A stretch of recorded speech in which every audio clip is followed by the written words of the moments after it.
Thanks everybody for joining in. This is topic here. It's remote patient monitoring on the cardiovascular disease. That's kind of the focus area for the patients that we want to target here. So, who are we? We're a mixture of software engineers, data architects, and we work at a company called Roche. We're part of the data platform data services group. And yeah, Mahesh, CN, Gopi, there's some of my peers, and we have a couple other peers that I just ran into now, and Thomas, which is our knowledge engineer guy. So a lot more of us, but just who we have here. So just what we're going to talk about here is just some like RPM overview, some goals that we wanted to consider, and some constraints of what success actually meant to us. How we actually wanted to take this domain and RPM based view and map it in FHIR. I think there's a lot of importance going on in that work. And our technical architecture, just briefly go over there, and some challenges and recommendations that kind of we came into, and future work that we saw as well. And ultimately the conclusion and questions for everybody. So RPM, yeah, kind of what helps here is, it's devices going out to our patients, right? So it essentially allows this bridging system between the patients not being in a physical place, right? So I can now come in and target healthcare providers. Oh, you're now at home, you're wherever you're at. I can actually track your vitals that actually are important. Look at those, add in those measurements, and then come back into us and see it without physically being there. And it's huge help between our constrained healthcare systems that we have right now. So it impacts the patients' lives, and that's kind of really what we target, and really what we're after is impacting them. So sorry for the generated AI art. So what we really wanted to have some goals here is tracking patient vitals, and we specifically for cardiovascular patients and diseases, we looked at blood pressure, heart rate, oxygen saturation, weight, and ECG data. Some of our goals is how can the data that we use and devices that we look at be interoperable? And whenever we do this ingestion, and from a technical sense, how can we scale this as the number of patients come through? And ultimately, how can we feed this data back into the EHR so practitioners and other clinicians can actually use this data? So all of these goals kind of led us to using FHIR. And some of the workflows we're going to look at is this patient enrollment process, this device creation mapping, and then how can we actually use that data from ingestion perspective and from other kind of consuming applications. So really the most important topic is data modeling. Has anybody ever tried to model any of these kind of real world examples in FHIR, or just any other type of use cases? Yeah, just in general, technical sense. Really, I think it all starts from a whiteboard. Really, this is Japanese, so if anybody can read any Japanese, okay. Sorry if it's bad language. So yeah, so Nihongo speakers in here. So yeah, it all starts in the whiteboard sense of how do we take a practical thought, how does it all interrelate, and then how do we work through it? So after we came and whiteboarded of what are the FHIR resources, we came to the actual specification here. And in this situation, we're looking at the R4 spec. The nodes in our case are resources, and then the edges actually represent the reference attributes. So in our case, a practitioner, right? It qualifies for an organization, the healthcare clinic, right? Devices map to some patient. Observations that get created have patient, as well as defined by some care plan, and that care plan addresses some condition on that patient. So this is the world for RPM, and this is kind of how the FHIR spec is used. And ultimately, we can discuss and talk about how we down selected to this schema and which FHIR resources we want to use, and I'll leave that up for Q&A because it's really important that we can look into it. So how ultimately we looked at these workflows, which is device registration and patients, right? Some patient comes to the healthcare, they have some condition observed by the practitioner. The practitioner defines a care plan. They enroll them to this RPM kind of process, right? They create device requests, which ultimately has the patient address information. So those devices actually get sent out to the patients themselves. And in this case, the edges are the verbs of how these resources are actually used. So again, the practitioner initiates device requests. And let's see if I have yeah, the practitioner initiates device request provisions devices, and then devices essentially gets mapped to these patients by their address. And that's kind of the workflow here. And so now this patient Charles has this condition which is heart failure, and he has two devices that he can use for body weight and blood pressure. So that's just the logical sense of how they interact with each other and how we actually do ingestion. In this case, our patient, again, Charles, now has those two devices. He uses those two devices. This is the body weight device, and those devices essentially records new observations, right? And we use those observations, those meta profiles, identifiers to say, hey, this is a body weight type of observation, and these are the values, which is 80 kg. The other device here, this blood pressure device, right? We can talk about later on of like which devices we chose and exactly why. Again, to our vitals, we'll talk about that later. But essentially the same thing. This device records observations, and now you have a blood pressure of 120 millimeters of mercury. So this is just how, in the sense in itself, is built and the workflows for them. So from the technical sense, our architecture looks exactly like how our workflow is set up from the real world. Patients from their individual devices. Thankfully, nowadays, these devices are really good, very secure. We can just connect it directly to our cloud based upon individual device metadata. It goes into our ingestion pipelines, which we have device mapping and all this other sorts of handling happening. And it goes into what our data services, and within Roche, we have a separate FHIR service that has its own data store. And again, the clinicians on their workflow can also chat with in front of their kind of one of our services that we will, like our front end, right? To come in and provision all those devices, right? That workflow exists. So this is ultimately how it happens. And all of this kind of plays into these RPM filters for our use case. We have, again, our FHIR REST service, and these observations come through constantly every time the recording happens. We can now subscribe to events through some of these filters. And I have a separate talk dealing with how we're actually doing the technical details of the CDC service, which is this change data capture service in itself. So how can we subscribe to specific events that happen, in this case, new recordings and observations from RPM? And then how can we send it over to our data lake and Parquet and things like that for data analytics, secondary use, things like that. So for the serving side, like I said, the device sits in front, it comes to our cloud, and clinicians, there's some type of front-end service, if you will. It's all controlled by what we also have, which is this data access service doing all the governance and authentication and authorization.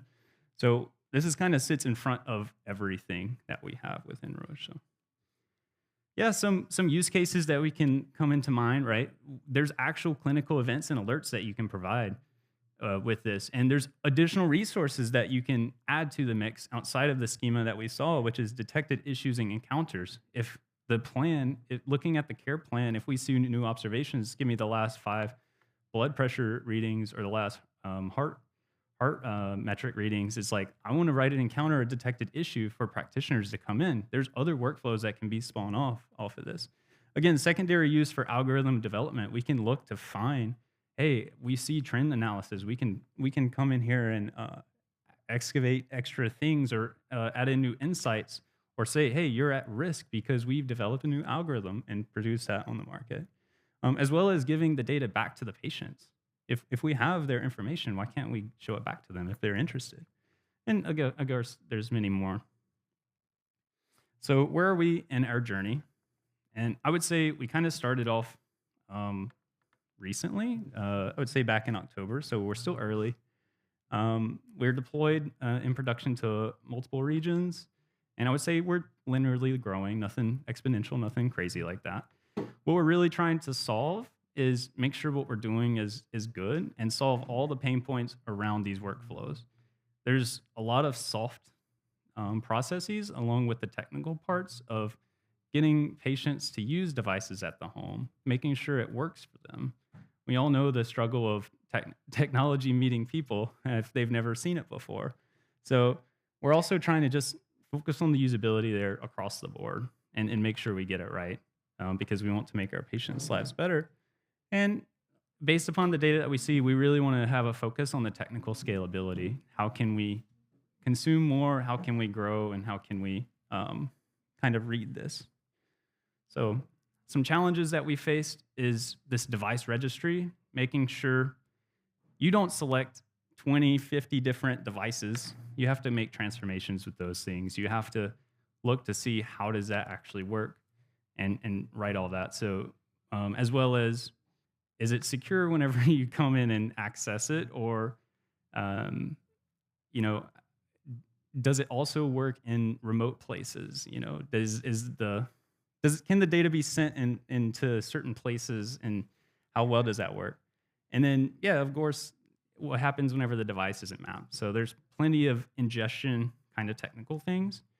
And I would say whenever you're looking at FHIR data, you have to make a decision. Do you want to use just a common device data model, or do you want to actually use a FHIR data model? That's kind of really the question at rest, because the data footprint is very small. Once whenever you add in the code concepts and all of the terminology of SNOMED and LOINC and all of these other things and how they're kind of related, instead of extra metadata on top of the pure device data, you get into the highly complex problem. If you've went to the SQL on FHIR talk, you can kind of see how large, if you've touched FHIR in itself, to query these things.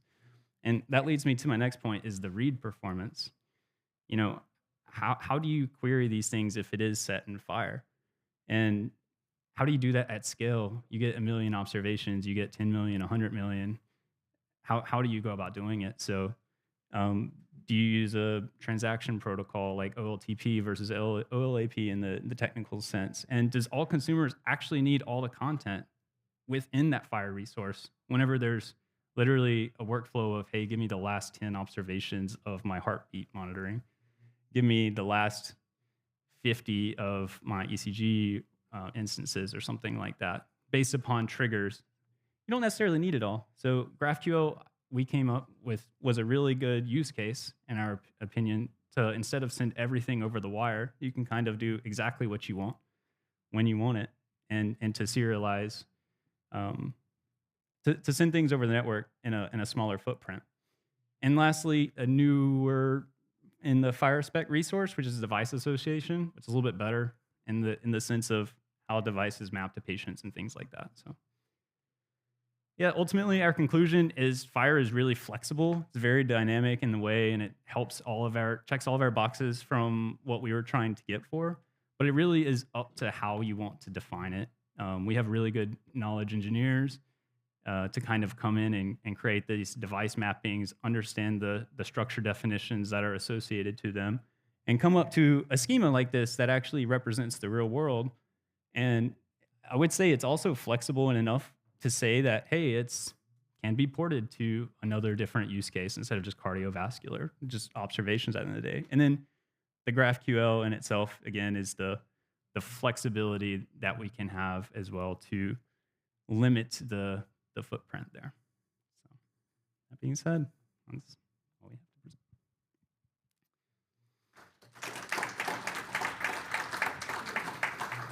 Nice. Thank you very much. We have time for some questions. Are there any? Yeah, there we go. Well, I have a couple of questions. So the first one, when you started your presentation, I thought you're a research group, but in Roche, but then you said it's now operational in some regions. So yeah, we're in production. Yeah, you're in production, and actually, what kind of devices are you tracking? Yeah, so I mentioned we're looking at some vital signs of like blood pressure, weight, and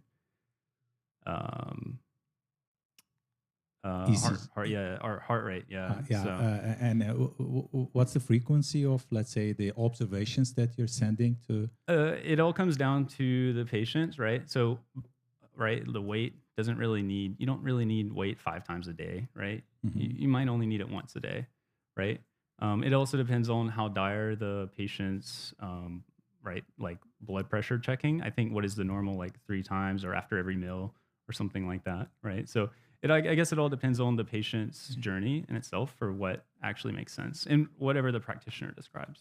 So, And how do you take this directly from the patient? Is it a mobile app or yeah, something? so the device itself, we we chose devices that have an internet gateway, so similar to your phone, right? They have a way to connect to and send to a cloud. So yeah, we chose devices that kind of work there. Yeah. Okay. Okay. Thank you. Mm-hmm. Any other? Yeah, kijk. In a row. Thank you for the talk. Many device vendor store the data into Apple Health Kit and Health Connect. So almost the device, the data of the almost device store the Apple Health Kit and Health Connect. So what do you think about to supporting the Apple Health Kit or Health Connect? So it's a good way to support the devices. I see. I don't know if I'm familiar with his Connect, is what you said. Okay. I'm not too familiar with that, so I couldn't tell you. But if you send me an email, I would love to get back to you from somebody who may know. Yeah. Thank you for the talk. I have a question concerning the CTC service. Do you extract the data with TOEIC-based subscription, for instance, in order to get it in the CTC service? Yeah, so I can go back to the slide here. Yeah, so there is this RPM filters here. So in that talk, I'll describe what is our actual shape of data that we use. But yeah, we can subscribe down to resource type. We can subscribe down to organization, anything like that. And if the resource was any of the CRUD, so create, update, delete, one of those two operations. In our case, in RPM instance, everything is a create for observation, except new organizations and new patients and new care plans and things like that. But everything, for the most part, is creating observations, and we're subscribing that to different organizations. And then we can kind of hook in, right? Like I said, give me the last, I got a new observation that is some type, right? I want to also get the last 5 observations and run an algorithm or workflow on top of it, right? So we have the ability to hook into it via these CDC hooks, yeah. So use R5, right? We're using R4, and what we wanted to share is there is the new, I think, device association resource. There is this new device association resource in R5 that looked to be better for our schema than what we have in R4, yeah. But the CDC will work in either way. Thank you. Mm-hmm. Okay, we are at the last question. I guess I get the honor then. One thing that I didn't quite get from your talk is, say you've got a situation where a patient has 2 devices that are both tracking similar metrics, but maybe you get like different results. Like, what process do you guys go through for reconciling those different outputs? So like if you have like 2 different blood pressure readings from 2 different devices, Yeah. like how do you surface that to the user? Do you have like error checking on your like cloud services that are doing that? Sure. Or Yeah, sure. I would say right now our devices are not doing duplicate kind of work like that. So it's like the device has a very important job and it's only one reading. I don't know, right? I think we've been more focused on making sure we don't have duplicate readings or missing any readings rather than actual, hey, the device in itself said this, because like, where do we go from there? And I think it really is from the workflow standpoint, outside of a technical matter of like what we should do, what should the practitioner do? How should they understand this information if there is readings that says completely different? If my blood pressure looks to be normal and all of a sudden it spikes crazy, and then within that same time frame, about like a minute time or something like that, it's still, a small variance of what the normal of that patient looked like. It's like, is that just an outlier? Do we go in and delete it? Things like that. So that's where, again, we're starting small, trying to figure out these problems. Yeah. okay. Thank you. Nice. Okay, so we're at time. So thank you very much again. Yeah, thanks everyone. If you have any questions, feel free to send it on the app or send it to my email, however it kind of best works. So